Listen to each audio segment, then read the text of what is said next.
If we had been organising a CentreCourt MBA festival as recently as 10 years ago, the percentage of women in the MBA classrooms of the world's top business schools would be a lot lower than today. It's been a continued effort from all of the schools to achieve stronger gender balance. And part of the discussions, I think, of these 2 days is to ensure that the pandemic doesn't interrupt that pipeline of talented young women into these business schools. And I'm joined today by a great example, Anna MIslitchi. Anna, lovely to have you with us. Anna is an IMD graduate from the class of 2018, and during a very intensive year in Lausanne, she was the recipient of the Welsh Women Award for an outstanding female participant. Did you have a fantastic year, Anna? Absolutely. I would do it all over again, despite the short nights and long working hours. Absolutely. Now, you had already studied business at St. Gallen in Switzerland. You're Moldovan, and of course, IMD attracts top talent from all over the world. Perhaps were you the only Moldovan in the class? During my year, yes. You were, but there are more. You are inspiring people already. And you had been an associate at Oliver Wyman in Zurich. You describe your mother and grandmother as being two very strong role models that encouraged you, that education really would be a way to ensure your personal and professional development. So did you have them in mind when you then took the decision to apply to business school? Yes, I did. I think education has always been a big part of my family history, and investing into education as well is investing in your future. Right. It's the same as people invest into digitization as an organization during COVID times. It's the same as I see it, investing in your future. Yeah. So a very international background, perfect for a school like IMD that in recent years, of course, has always topped the Forbes ranking for the ROI of the program. What was your personal choice? Why did you apply to IMD?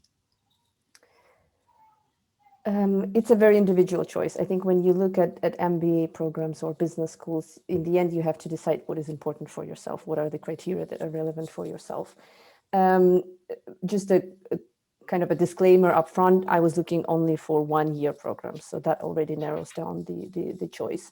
At the same time, I wanted to have something that is diverse, but intimate. Because what is the value of having 500 students that are very diverse and very international, but you don't get a chance to work with everyone? It's just not possible in a 1-year program. So really having a diversity, but at the same time also a balance between network. That was one. Yeah. Yes, I can remember 25 years ago organizing my first MBA fair, and IMD at the time had an advertisement that showed a chair and it asked, who will you be sitting next to? They also explained that there was a ratio, I think, of faculty to students. There only 3 students to every professor. So presumably that's part of the impact of that small class, the quality of the instruction. But again, who's sitting next to you? What really struck you about your IMD class of 2018 and who you were sitting next to? So the interesting thing is that you change seats every month or so. So you literally sit to everyone, except if you're in the side row. But you always sit next to a new person, and you get to know that person. At the same time, you also have different group projects and study groups, and so there are a few dimensions where you can collaborate with other people. And of course, you bond with some more than with others. But in the end, I feel like I have gotten to know the entire class quite well. And this was, for me, probably the most decisive factor for choosing IMD.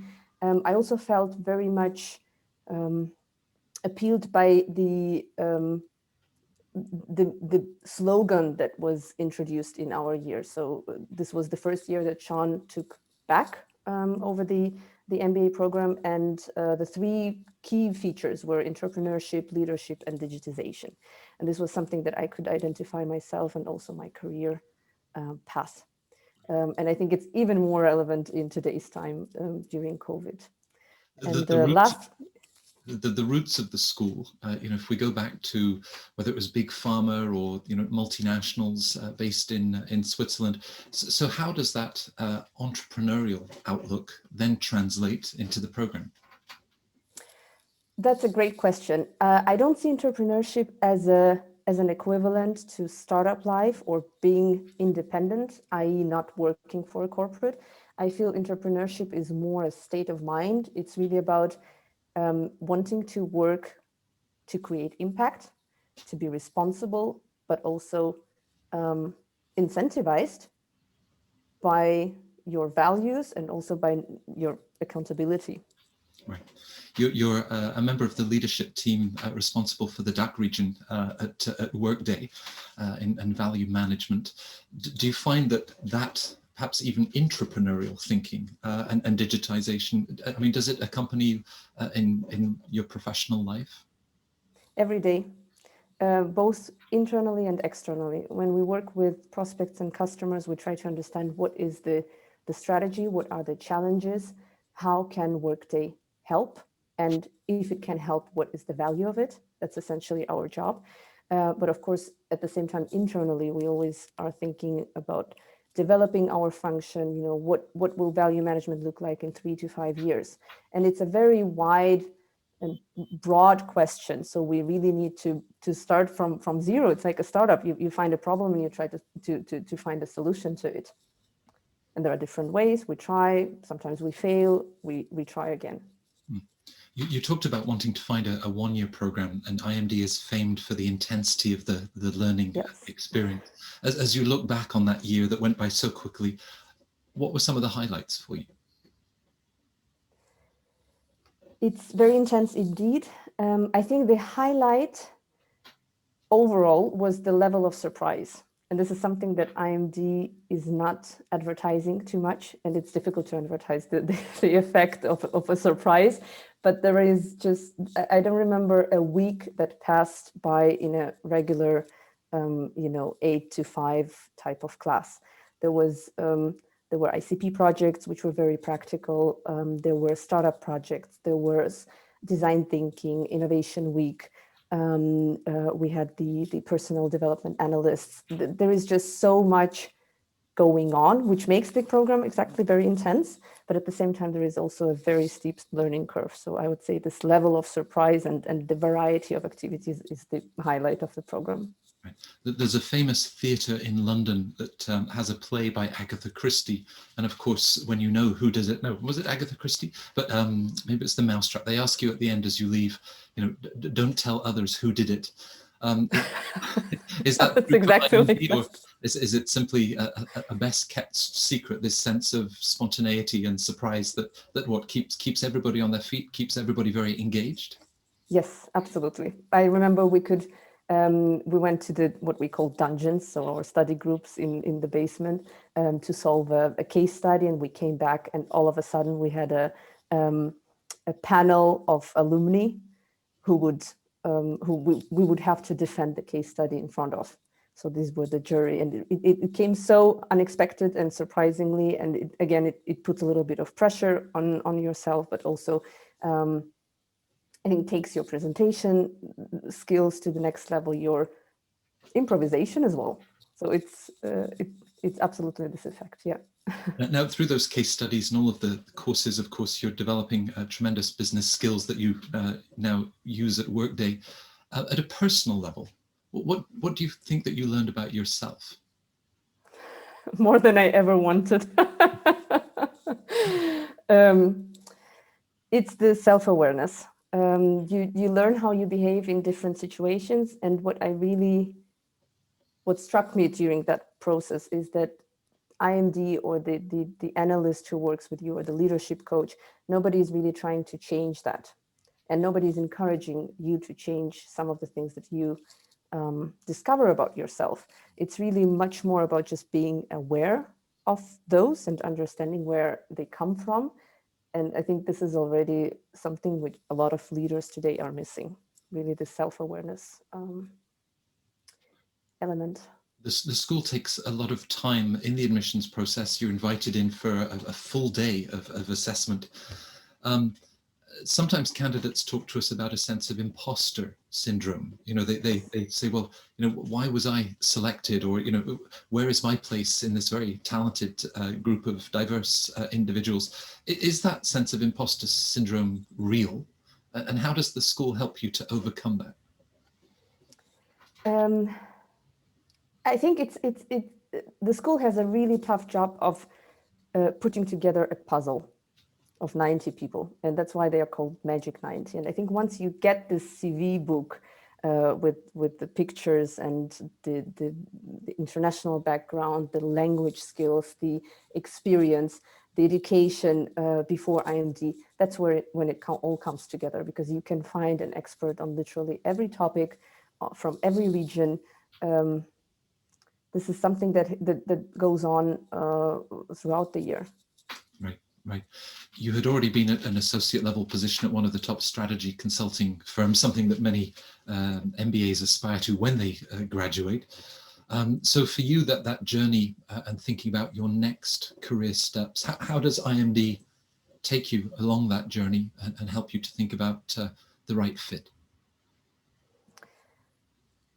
This is a great question, and I think this is where career services, together with my leadership coach and with my personal analyst, helped me a lot without forcing me into a decision.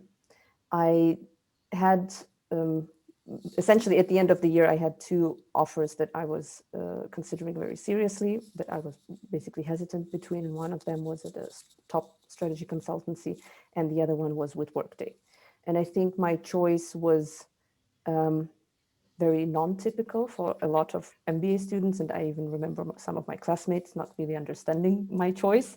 But the process to get to that, I remember I sat down with Julia from Career Services, and we went through kind of the list of criteria that was important for me. So same very analytical approach that I used to take before joining IMD, and I put weights to each of the criteria and the kind of a mark. So I had the weighted average, like a GPA for each of my choices. And yes, I essentially discussed it, and I think she was very supportive with my choice. And it's really about trying to understand what your values and priorities are, and trying then to translate that into a job. Well, you're thriving in that role, so clearly you made a great decision for yourself. There will be many people watching CentreCourt, thinking about their next steps, men and women looking at this boutique program in Switzerland. Given the intensity of that evaluation, what advice would you have for applicants, and would you encourage them to enjoy this process, in your late 20s, holding up that mirror, stepping back and thinking about, what do I want next? It is something that people can really embrace and enjoy.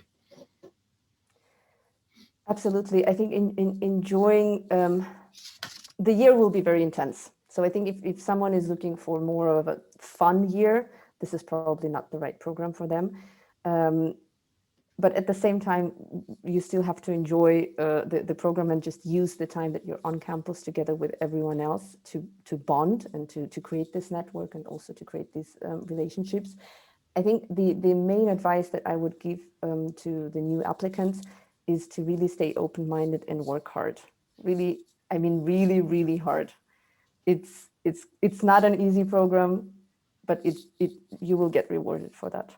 Whether it's anything that you wish that you had known, just what a challenging program it would be, how intensive, anything that you would have done differently? I wish there were more than 24 hours in the day to be able to cope with the workload, but at the same time also to really spend more time with the candidates, the rest of the class. This is something that is never enough. I wish we went out more, and we had more fun, and we're probably less stressed. But it's a part of the program as well, and it's a part of the personal development, really being able to cope with tight deadlines with a lot of workload. And this is also something that you will need in the future career. I wonder if IMD and others might provide golden retrievers or Labradors as a service. When those stress levels get too high, they'd be to bring us back down to earth. Anna, thank you very much for your time. I think being able to hear voices of individuals that have taken that decision, whether from early influences of your mother and your grandmother, that determination to invest in yourself in both personal and professional skills. So we really appreciate you joining us at CentreCourt and speaking to the next generation of IMD applicants. Thank you so much.